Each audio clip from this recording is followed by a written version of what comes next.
Hello everyone, स्वागत है आप सभी का हमारे यूट्यूब चैनल में। आज हम बात करेंगे जोड़ों के दर्द के बारे में, जो कि एक आम समस्या है, लेकिन इसे नज़रअंदाज करना सेहत के लिए नुकसानदायक हो सकता है। आज हम इस वीडियो में जानेंगे इसके कारण, लक्षण और इसे ठीक करने के आसान घरेलू उपाय क्या होते हैं। तो इस वीडियो को अंत तक ज़रूर देखें और स्वस्थ जीवन का आनंद लें।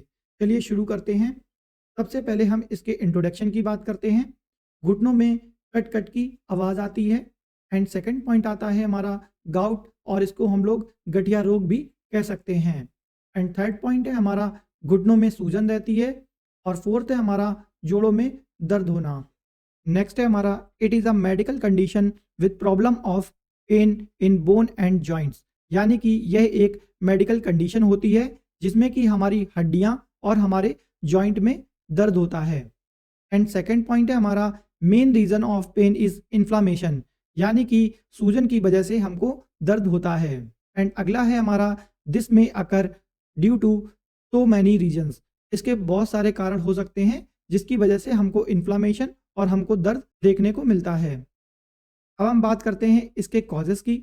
तो फर्स्ट आता है हमारा वीक बोन्स, यानी कि हमारी हड्डियां कमज़ोर हो जाती हैं।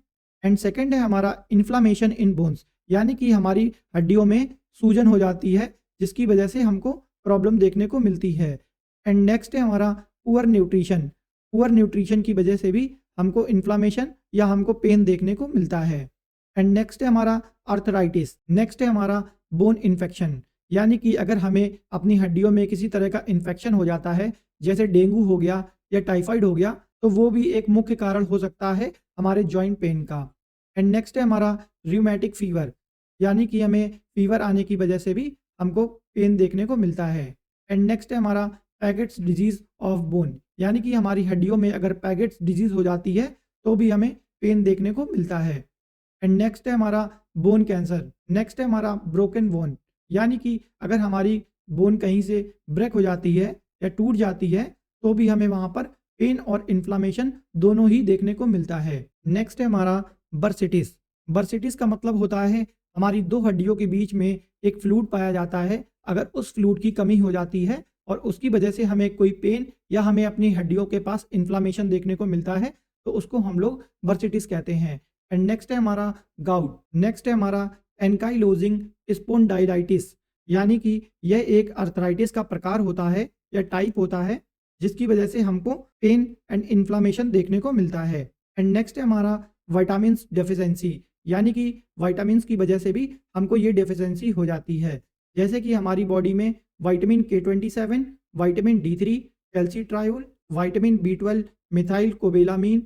एंड नेक्स्ट है हमारा मिनरल डेफिशिएंसी, जैसे कि हमारा कैल्शियम एंड बोरोन की कमी हो जाने की वजह से भी हमको इन्फ्लामेशन और हमको पेन देखने को मिलता है। अब हम बात करते हैं सिम्टम्स की। तो हमें अपने जॉइंट्स के पास पेन और इन्फ्लामेशन देखने को मिलता है। अब हम बात करेंगे इसकी डायग्नोसिस की। तो हमारा आता है फर्स्ट पॉइंट, फिजिकल एग्जामिनेशन हमें करना चाहिए और हमें blood test and urine test करवाना चाहिए। अब हम बात करेंगे इसके ट्रीटमेंट एंड मेडिसिन ऑप्शन की। तो पहला आता है हमारा analgesics and anti inflammatory drugs, यानी कि ऐसी ड्रग्स जो हमारे पेन को रिड्यूस करती हैं और हमारे सॉइलिंग को कम करती हैं। तो पहला है हमारा डाइक्लोफेनिक, जो कि हमारा 50 mg का टैबलेट होता है जिसको हमें TDS लेना होता है, यानी कि दिन में 3 बार हम इसको ले सकते हैं। एंड नेक्स्ट मेडिसिन है हमारा एसिक्लोफेनिक। यह भी हमारा दर्द का इंजेक्शन या टैबलेट दोनों ही फॉर्म में आता है, तो इसको भी हम 100 mg BD ले सकते हैं, यानी कि दिन में 2 बार हम इसको ले सकते हैं। एंड नेक्स्ट है हमारा सीलेकॉक्सिब, जो कि हमारा 100 mg से 200 mg तक आता है और इसको हम दिन में 2 बार ले सकते हैं। अगला मेडिसिन है हमारा इटोरीकॉक्सिब, जो कि हमारा 60 mg से 120 mg तक आता है और इसको हम लोग दिन में 1 बार ले सकते हैं।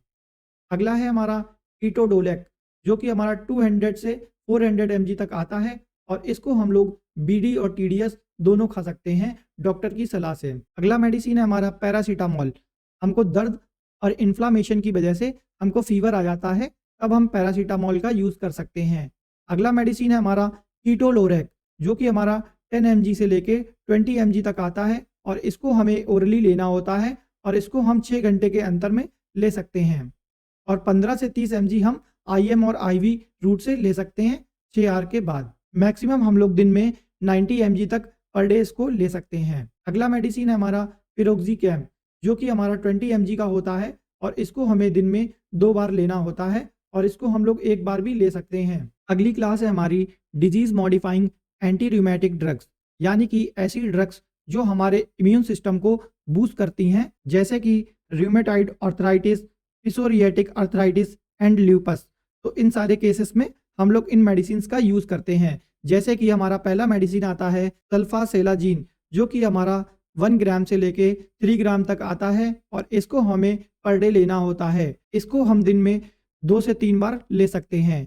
अगला मेडिसिन है हमारा मीथोट्रेक्सेट, जो कि हमारा 7.5 mg से लेकर 15 mg तक आता है और इसको हमें वीकली ओरल लेना होता है। अगला मेडिसिन है हमारा पेनिसिलामाइन, जो कि हमारा 125 से 250 mg तक आता है और इसको हमें दिन में एक बार लेना होता है और मैक्सिमम हम दिन में 250 mg ले सकते हैं। अगला है हमारा एजाथायोप्रिन, जो कि हमारा 50 mg से लेके 150 mg तक आता है और इसको हमें पर डे लेना होता है। अगला है हमारा हाइड्रोक्सी क्लोरोक्विनोन, जो कि हमारा इनिशियली 200 mg BD लेना होता है और उसके बाद में 200 mg OD लेना होता है और मेंटेनेंस के लिए। अगला क्लास है हमारा एंटी गाउट ड्रग्स, यानी कि ऐसी ड्रग्स जो कि हमारे इन्फ्लामेशन और हमारे पेन को रिड्यूस करती हैं। तो उसके लिए हमारा फर्स्ट मेडिसिन आता है एलोप्यूरिनॉल, जो कि हमारा 100 mg का होता है और इसको हमें दिन में एक बार लेना होता है और हम ज़्यादा से ज़्यादा मेंटेनेंस के लिए 300 mg तक पर डे ले सकते हैं और मैक्सिमम हम लोग 600 mg तक पर डे ले सकते हैं। अगला मेडिसिन है हमारा कोल्चिसिन, जो कि हमारा 0.5 से 1 mg तक आता है और इसको हमें पर डे लेना होता है। अगला है हमारा फेविक्सोस्टैट, जो कि हमारा 40 मिलीग्राम का होता है और इसको हमें 80 mg तक दिन भर में हम इसको ले सकते हैं। नेक्स्ट मेडिसिन है हमारा सल्फिनपायराजोन, जो कि हमारा 100 mg से लेकर 200 mg तक आता है और इसको हमें दिन में 2 बार लेना होता है।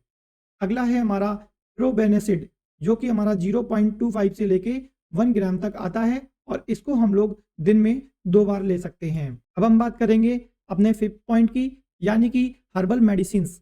हर्बल मेडिसिन्स के द्वारा भी हम जॉइंट या इन्फ्लामेशन का ट्रीटमेंट कर सकते हैं। फर्स्ट मेडिसिन है हमारा हिमालय हट जोड, जिसका डोज होता है हमें 2 टैबलेट लेनी होती है, OD या BD। अगला मेडिसिन है हमारा हिमालय रुमालिया फोर्ट, इसका डोज होता है हमें 1 टैबलेट लेनी होती है, OD या BD। अगला है हमारा SBL ड्रॉप नंबर 6, इसका यूज़ हम लोग करते हैं आधे कप पानी में 10 से 15 ड्रॉप डाल लेते हैं और इसको हमें दिन भर में 2 से 3 बार पीना होता है। अगला मेडिसिन है हमारा दिव्या पीड़ा दंतक तेल, इसकी हम लोगों को मसाज करनी होती है जहाँ पर भी हमारे जॉइंट पेन होता है या हमको जहाँ पर इन्फ्लामेशन देखने को मिलता है। 5 ml ऑयल लेके हमें वहाँ पर मसाज करनी होती है। अगला मेडिसिन है हमारा चारक रेमेनाइल कैप्सूल, इसका डोज होता है हमें 1 कैप्सूल OD या BD, यानी कि दिन में 1 बार और हम इसको 2 बार भी ले सकते हैं। अगला मेडिसिन है हमारा चारक ओस्टोलीफ टैबलेट, इसका डोज होता है हमें 1 टैबलेट OD या BD लेनी होती है।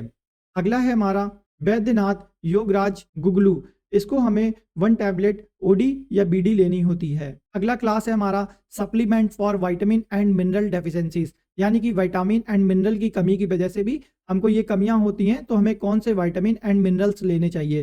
तो पहला आता है हमारा बेनोकल K27 कैप्सूल, इस कैप्सूल का यूज़ हम दिन में 1 बार करते हैं। अगला है हमारा किल्डिकाइन प्लस कैप्सूल, इसका डोज होता है हमें 1 कैप्सूल पर डे लेना होता है। अगला है हमारा सेलकल, जो कि हमारा 500 mg का टैबलेट होता है और इसको हमें दिन में 1 बार लेना होता है। अगला है मेडिसिन हमारा सिपकेल 500 टैबलेट, जिसको हम लोग यूज़ दिन में 1 बार कर सकते हैं। अगला है हमारा केलचाइन D, इस टैबलेट का यूज़ हम दिन में 1 बार कर सकते हैं। अगला है हमारा डेली कल 500 टैबलेट, इसका भी यूज़ हम लोग दिन में 1 बार कर सकते हैं। आई थिंक आपको इतनी बात समझ में आ गई होगी। वीडियो इन्फॉर्मेटिव लगी हो तो प्लीज़ वीडियो को लाइक कीजिएगा, सब्सक्राइब कीजिएगा और बेल नोटिफिकेशन को दबाना बिल्कुल भी मत भूलिएगा। Thank you.